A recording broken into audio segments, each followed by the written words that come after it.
김병기 대표 사건에서도 경찰의 의심스러운 행태, 의혹들이 잇따라 터져나오고 있죠.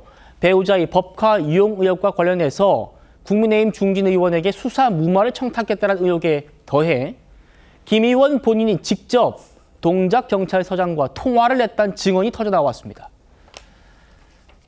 조직 부의장 카드가 있잖아. 우리 안 사람들이 이게 전부 누구지 고문들 만날 때나 뭐 이럴 때 카드를 그때 이렇게 썼나 봐. 우리 안 사람이 일부 직접 쓴 게 있더라고.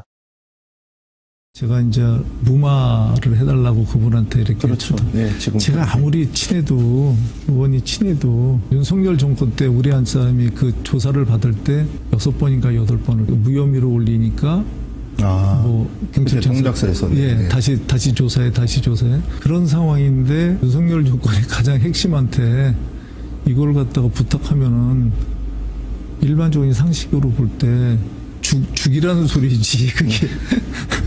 너무 큰 카드를 지어주는 거죠. 예, 그 죽이라는 소리지. 전직 보좌관의 추가 폭로가 나왔습니다. 김병기 대표가 직접 자신의 지역구인 서울 동작구 동작경찰서장에게 전화를 걸었다라는 증언입니다. 김 의원이 확실히 서장이라고 언급하는 걸 들었다. 그리고 그 서장은 크게 걱정하실 일이 있겠습니까? 라는 취지로 말한 것으로 기억한다. 그런데요, 차 교수님. 네. 당시 동작서장, 그때 당시 동작서장의 반응이 좀 이상해요. 이 보도, 이 취재가 들어가니까 김병기 의원과 통화한 적이 있습니까? 라는 취재진 질문에 고발된 상황이라서 입장을 내기가 곤란하답니다. 자, 만약에 정말 그런 사실이 없었다고 했을 때 고발됐더라도 본인의 입장을 난 아니다라고 말하는 게 일반적입니까? 아니면 고발된 상황이라서 입장을 내기가 곤란하다라고 하는 게 맞습니까? 오랜 기자 경력에서도 어떻게 보이십니까? 조금 이해가 안 되죠. 사실 제 기억이 맞다고 한다면 애초에 이 지금 그 해당 서장이 그 언론 보도를 보면요, 이 얼굴이 붉어졌을 때 자신은 통화한 적이 없다고 처음에는 아니라고 했거든요. 그랬어요. 아니라고 했는데 그러면 지금 아무리 고발됐다고 하더라도 말을 바꾸지 않고 자기 입장을 계속 갖고 가야 되는데 고발된 상황이라서 지금 입장을 내기가 곤란하다. 뭐 일종의 뭐랄까요, 자신의 방어권을 행사하기 위해서 나름대로 상당히 조심해야 한다는 그런 취지로 보이긴 합니다만 앞뒤가 좀 맞지 않는 그런 상황이라는 것이죠. 네. 사실 저는 이 사건이 처음 의혹이 불거졌을 때 아까 김병기 의원이 말을 했던 것처럼 저는 처음에 조금 제 귀를 의심했어요.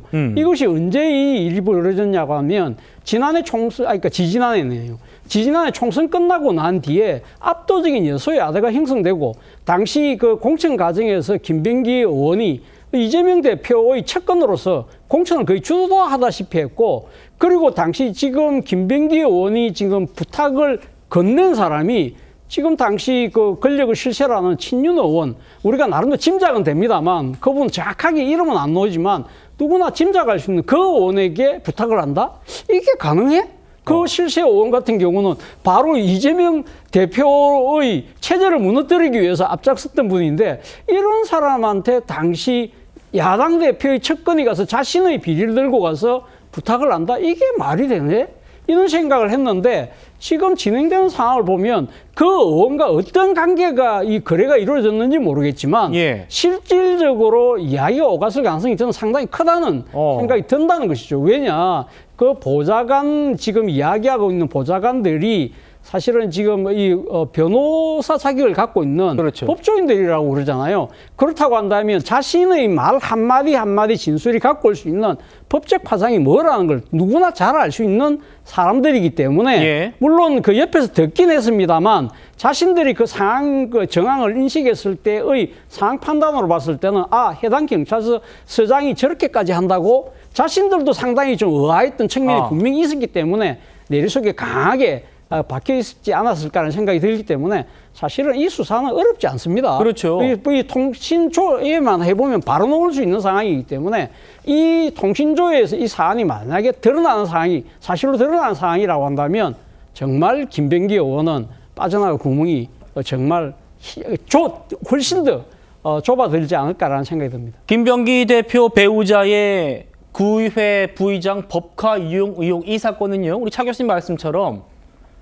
금방 밝혀질 수 있습니다. 왜냐하면 법카를 제공했던 당사자가 직접 밝히고 있는 날짜, 액수 있고요. 그리고 그 얘기들이 실제로 동작 구의의 회계 자료와 거의 일치하기 때문에 이거 재수사하면 사실관계가 빠르게 확인될 거라는 전망이 지배적이죠. 들어보시죠.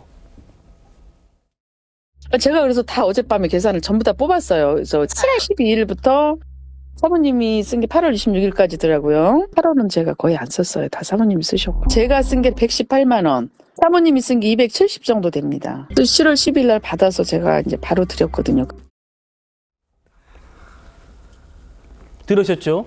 언제, 얼마를 김병기 전 대표의 부인이 썼는지를 다 얘기하고 있기 때문에, 그리고 그 얘기가 동작 구의 회계 자료와 거의 일치하기 때문에 뭐 수사 빨리 해보면은 답 나온다는 겁니다. 그런데도 김병기 대표는 아내의 법카 의혹만큼은 사실이 아니다라면서 민주당 의총장에서 항변을 했다는 겁니다.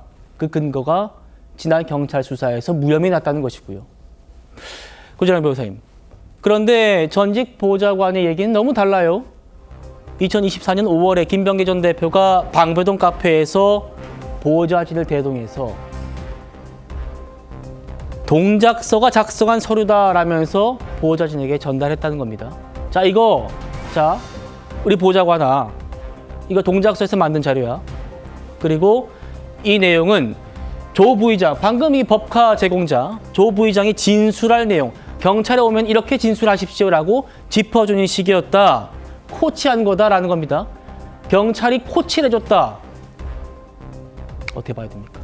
그러니까 지금 이 사건 간단하고 금방 밝혀질 거다라는 말씀 다들 하시잖아요. 그런 사건이 왜 저번에 무혐의로 내사종결이 되었는가. 그 이유가 저기 있는 겁니다. 경찰이 그냥 수사를 안 해버린 거죠. 결론을 내놓고 이렇게 맞춰 오시면 제가 무혐의로 내사 종결 해드릴게요. 심지어 입건도 안 했어요. 그냥 내사 단계에서 종결을 해버렸거든요. 정말 악의적으로 수사했다 이런 게 느껴지는데 그 당시에 이 보좌관이 얘기한 거는 앞뒤가 지금 다 맞아요. 그러니까 경찰이랑 내통이 돼 있고 경찰에게 오더가 나갔고 그 경찰이 그런 식으로 수사를 하니까 이 모든 증거가 있음에도 불구하고 안 봐. 난 수사 안 해. 이렇게 한 거거든요. 그 내사 단계에서는 압수수색이나 이런 강제 수사 단 한 건도 안 했습니다. 결국은 그냥 진술들만 맞부딪히게 만들어 놓고 증거 없으니까 이거는 입건도 안 해요. 이제 이렇게 한 건데 보좌관이 지금 증거를 다 갖고 있어요. 김병기 의원이 아니다라고 하는 거는 너무 파렴치범처럼 보일까봐 지금 그 이미지나 이런 것도 생각하시는 것 같지만 예. 그런 걸로 가려질 게 아닙니다. 일단 보좌관이 조진희 부의장이랑 통화한 녹취를 공개했죠. 조진희 부의장이 내가 카드 드렸어요. 사모님이 쓰셨어요. 그러고 김병기 의원도 그게 문제되니까 아내하고 당연히 확인했겠죠. 그러니까 아내가 쓴 게 있더라고 라면서 지금 또 보좌관이랑 통화한 녹취가 또 드러났잖아요.